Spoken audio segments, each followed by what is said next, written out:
The air in the gilded cage was a carefully curated symphony of hushed reverence. It smelled of old money, lemon polish, and the faintest ghost of seared scallops. Every sound was muted. The distant chime of a fork against porcelain, the whisper of sommeliers, the nearly imperceptible hum of the climate control system that kept the city's oppressive humidity at bay. Into this fragile piece walked Kenji Tanaka, and the symphony shattered. Not with a crash, but with a sudden, suffocating silence. He moved like a shark, flanked by two silent men in suits that were just a little too sharp, their shoulders a little too broad. The other patrons, men and women accustomed to being the center of any room they entered, suddenly found an intense interest in their wine glasses, their napkins, the intricate patterns on their plates. They shrank, becoming part of the scenery. Mr. Alastair Finch, the restaurant manager, a man whose entire existence was a tightly wound bundle of nerves, scurried forward, his smile a pained, desperate rictus. He bowed, a gesture too deep, too subservient for the establishment's supposed prestige. Kiana, standing by the service station polishing a wine glass, watched the scene unfold. It was only her third shift. She saw the fear, thick and oily, coating every surface Tanaka's gaze touched. She had been warned about difficult customers, but this was different. This was a predator, and the restaurant was his hunting ground. Finch, sweating through his waistcoat, directed them to the best table, the secluded corner booth that offered both privacy and a commanding view of the entire dining room. Then, the inevitable happened. The regular server for that section, a veteran named Thomas, suddenly felt a debilitating migraine coming on, his face pale and clammy. Another server was suddenly clumsy. A third recalled an urgent task in the kitchen. Finch's frantic eyes scanned the room and landed on Kiana. "You," he whispered, his voice trembling. "Just take his order. Be polite. Be invisible," she nodded, her face a mask of calm professionalism, and walked toward the table where power and cruelty sat waiting for their amuse-bouche. Tanaka watched her approach, a slow, predatory smile spreading across his face. He leaned back, letting the silence stretch, forcing her to stand there under his scrutiny. Finally, he spoke, not in English, but in a torrent of harsh, guttural syllables from a language she had never heard spoken in a public place. It was a complex, ancient dialect, designed to isolate and confuse. His eyes, small and dark, glinted with the smug certainty of a man about to enjoy a small, perfect moment of humiliation. He was not just ordering dinner. He was asserting his dominance over this place, over this girl, over everyone who could hear his voice and not understand. His men smirked. The game had begun. The Gilded Cage was less a restaurant and more a museum of culinary ambition. Kiana had felt it the moment she'd walked in for her interview.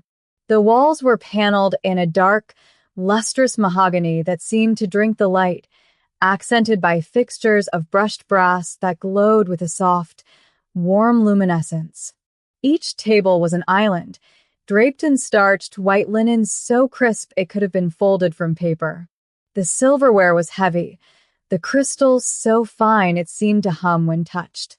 Her uniform, a pristine white button-down shirt and a deep crimson vest, felt like a costume, a role she was to play in a grand, nightly performance.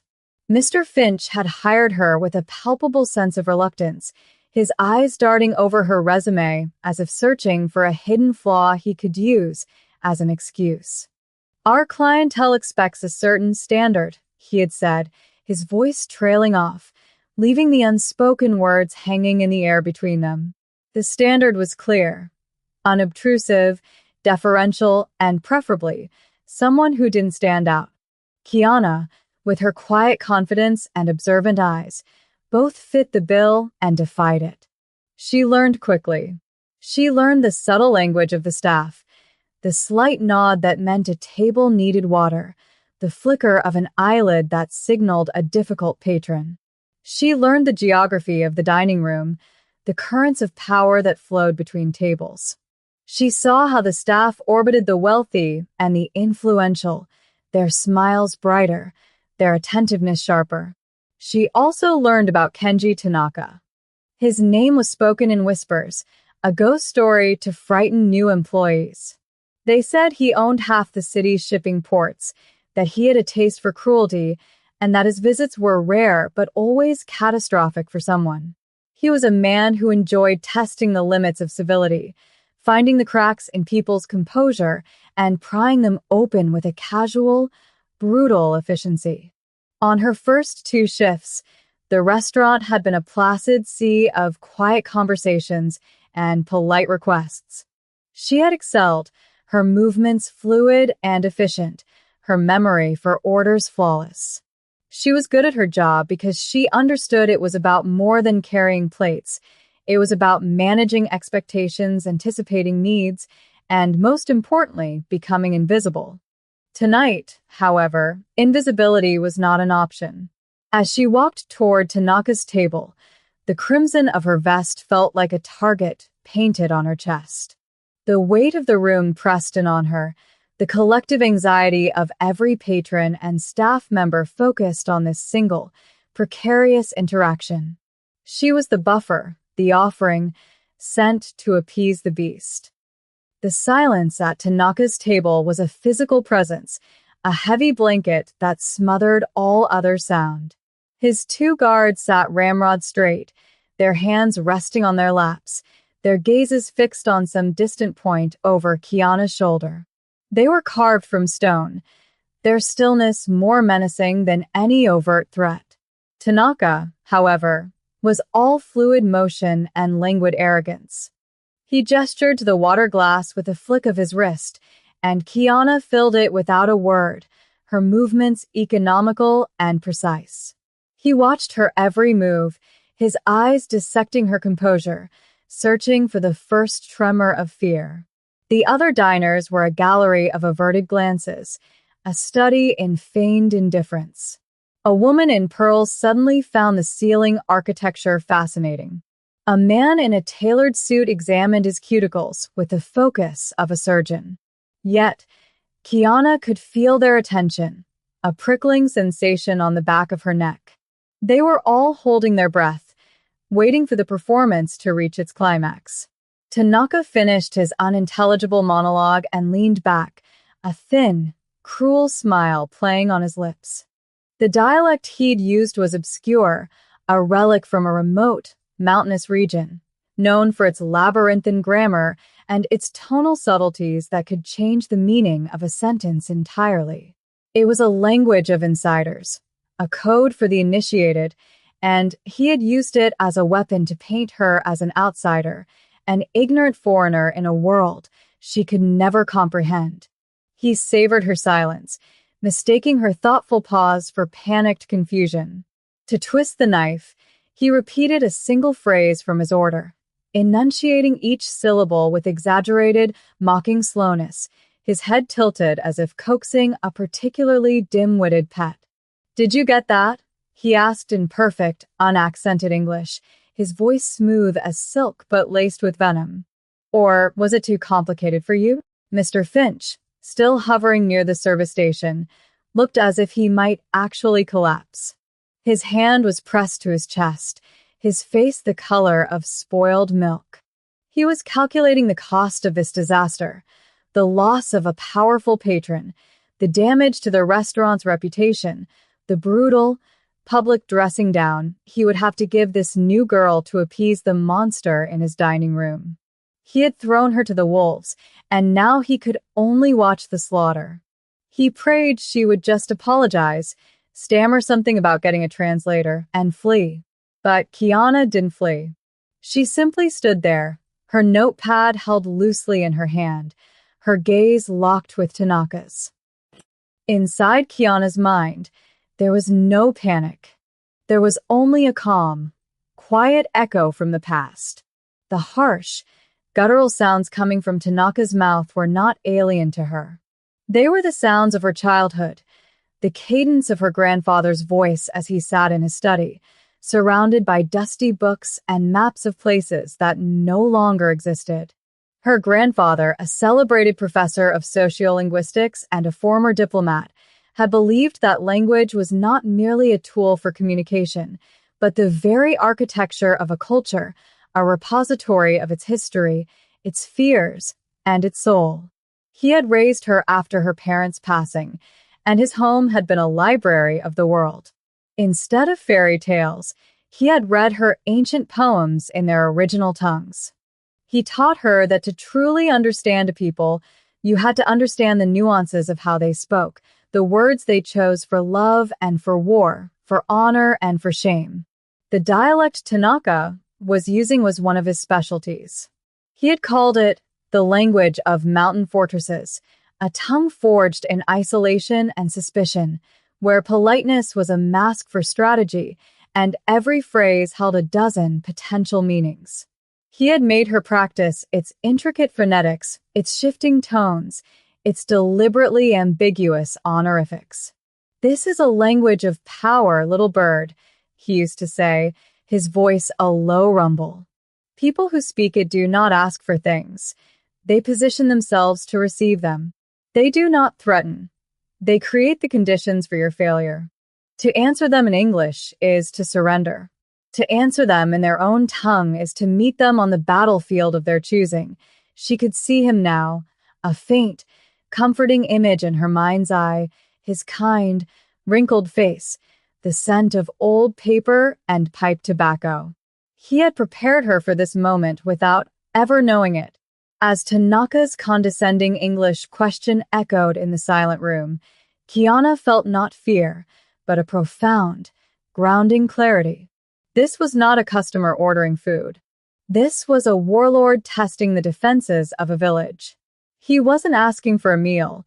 He was demanding fealty. And in her mind, she heard her grandfather's voice once more, a quiet whisper of advice from long ago. Never let a man who uses language as a weapon see you as a victim. Use his own blade to show him its edge. She drew a slow, deliberate breath, the air filling her lungs, steadying her. She was not a waitress anymore. She was her grandfather's student, and the lesson was about to begin. The Gilded Cage was no longer a restaurant. It was a negotiating table. Kiana met Kenji Tanaka a smug, expectant gaze. For a fraction of a second, she allowed the silence to hold, letting the weight of his arrogance settle completely. Then, she tilted her head just so, a subtle gesture of thoughtful consideration.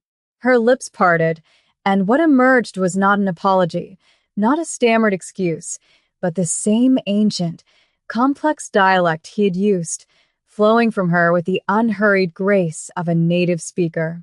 Her pronunciation was flawless, her command of the tonal shifts and honorifics perfect. But she did not simply repeat his order back to him.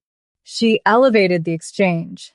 "Your request for the seared Ora King salmon is an excellent one," she began, her voice calm and melodic in the harsh tongue. "However, the bitter notes in the accompanying root vegetable puree, as you have specified it prepared, may clash with the delicate profile of the vintage Bordeaux you have selected. A minor point, of course, for a man of your discerning palate." She paused, letting the implication hang in the air. The words were deferential, the tone respectful, but the message was a thunderclap. She had not only understood his obscure language, she had critiqued his choice, subtly asserting a superior knowledge of the very refinement he sought to weaponize. She then continued, her voice never wavering. "If I may be so bold, the chef could prepare the puree with a touch of honeyed parsnip instead. It would complement the wine's earthy undertones and elevate the entire dish. A suggestion for your consideration. Of course, it was a masterstroke of diplomacy, wrapped in the guise of service." She had corrected him, improved his order, and done it all within the rigid, honor-bound framework of his own chosen language. She had met him on his battlefield and demonstrated a more profound mastery of its terrain. The effect was instantaneous and absolute. Kenji Tanaka froze. His condescending smile evaporated, melting from his face as if it were made of wax. His eyes widened, the pupils dilating in shock. The hand that had been resting languidly on the table clenched into a fist, the knuckles turning white. It was as if a switch had been flipped, cutting power to his entire facade of confident superiority. In its place was raw, unfiltered disbelief, followed by the dark, rising tide of humiliation. He, Kenji Tanaka, a man who moved through the world on a wave of fear and deference, had just been publicly outmaneuvered by a waitress. The two stone-faced guards at his side shifted, their professional stillness broken. One of them blinked rapidly, the other's jaw tightened. They had understood every word. The hunter had just watched the prey turn and bear its own, much sharper, teeth. The silence that followed Kiana's response was entirely different from the one that had preceded it. The first had been heavy with oppressive tension, the silence of a crowd waiting for a public execution. This new silence was sharp, brittle, and electric with shock. It was the sound of a power dynamic shattering like glass. Every patron in the restaurant, who had previously been pretending not to listen, was now openly staring, their faces a mixture of astonishment and dawning delight. They had all witnessed the public deflation of a bully. Mr. Finch, by the service station, looked like he had seen a ghost. His jaw hung open, his face a mask of pure, unadulterated terror mixed with a bewildering awe. He had sent a lamb to the slaughter, and the lamb had just broken the wolf's jaw. Kenji Tanaka remained frozen for a long, agonizing moment. His mind, usually a sharp instrument of calculation and intimidation, was struggling to process the reversal. The carefully constructed persona of the untouchable overlord had been punctured. She hadn't just spoken his language, she had inhabited it, using its own rules of politeness and honor to subtly shame him. To challenge her now, to argue the point about the food pairing, would be to admit she was right, further cementing his loss of face. To lash out in anger would be to expose his fury as the impotent rage of a man who had been bested. He was trapped. The mask of arrogance, when it finally began to reassemble itself on his face, was a poor imitation of the original. The edges were cracked, the expression strained. The confident cruelty in his eyes had been replaced by a cold, venomous fury. He was no longer a predator toying with its food. He was a cornered animal, wounded and dangerous. Kiana, for her part, did not gloat. Her expression remained one of serene, professional attentiveness. She held her notepad and pen at the ready, as if she had merely offered a routine suggestion. This placid demeanor was, in itself, another blow. It communicated that this exchange, which had rocked his world to its foundations, was nothing remarkable to her. It was this, more than anything, that sealed his humiliation. She was not afraid of him. She had looked into the heart of his power, understood its mechanisms, and found it wanting. The entire restaurant seemed to lean in, waiting to see what he would do next. The power was no longer his to wield. It was hers, and she held it with a quiet, unshakable grace. Tanaka finally found his voice, but the instrument had lost its resonance. When he spoke, it was in clipped, guttural English, the carefully cultivated accent of a global power player now sounding harsh and clumsy. "The suggestion is acceptable," he ground out, the words tasting like poison in his mouth. He could not bring himself to look at her. His gaze was fixed on the pristine white tablecloth, as if the intricate damask pattern held the answers to how his evening had so spectacularly unraveled. "Just bring the food," he added, a curt, dismissive wave of his hand intended to reclaim some semblance of authority. But the gesture was hollow, a king issuing edicts from a conquered throne. The spell was broken. The fear he commanded had been predicated on an aura of untouchable superiority, and that aura now lay in tatters around him. Kiana simply gave a small, respectful nod. "Of course, sir," she said, her voice even and polite. She turned and walked away from the table, her steps measured and unhurried. The eyes of the entire dining room followed her, not him. At a nearby table, a distinguished older gentleman with silver hair and a finely tailored suit, who had been observing the entire exchange with a quiet, intelligent intensity, caught her eye. He was dining alone, and unlike the others, he had not pretended to be distracted. He had watched the confrontation like a grandmaster watching a chess match. As Kiana passed, he gave her a subtle, almost imperceptible nod. It was a gesture of profound respect, a silent acknowledgement from one strategist to another. His name was Marcus Harrison, a man whose quiet influence stretched far deeper into the city's foundations than Tanaka's loud-mouthed intimidation ever could. Harrison recognized what had just happened. It wasn't just a waitress putting a rude customer in his place. It was a display of immense character, of strategic thinking under pressure, of a rare and valuable courage. He had seen her weigh her options, absorb the intended insult, and turn it back on her aggressor with surgical precision.